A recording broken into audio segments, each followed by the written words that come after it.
د مګي خپو کې غنلاړې مشک بازار ته په سینډل پسې لګینا پیشو د مګي چار ګل مات کړو مشک په بریت لاس وهي ور پسې زینا خرا ورته خپل جاکټ گزار کنو چندخ میلې ته سبازي وهي نالونا میرو کی خرسندری وای قچر سرنے ورته وخی جړا رازینا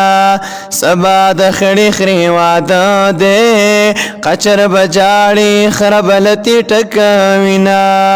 د پیښور ټکټي راکړنو د تیمرګری نټانګي تو ختمه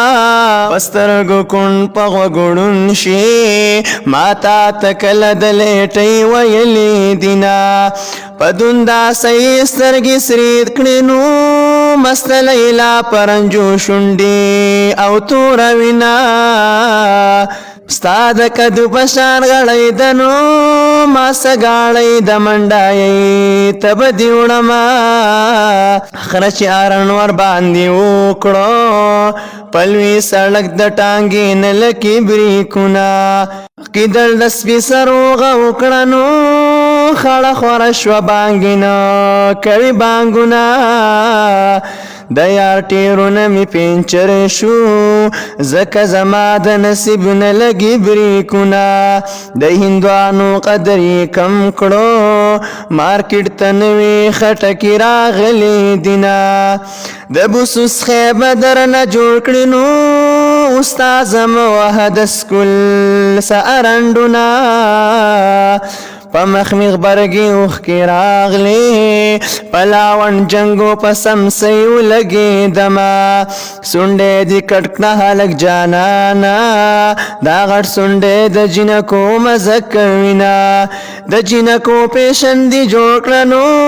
ارتی پینسی در پسیلار جارو کوینا ما هندوانې خوړلې نه دي خلک مې ولید شوملو فریس کوینا ما چې په خوړ کې په ځان واچنو کور ته به غوړې سڼځې خوند به کوینا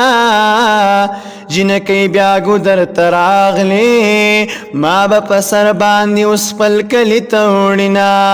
ما ته هغه خلک کړېږي چې په سرحاړ کې روجنې ولې وینا سر دی ببر سړي خیرندنو ما په ځان واچوا چې پاک دي شي لاسونه خلک به وایي چې وده دی ما به پسخه هندوانو ځان وجلی وینه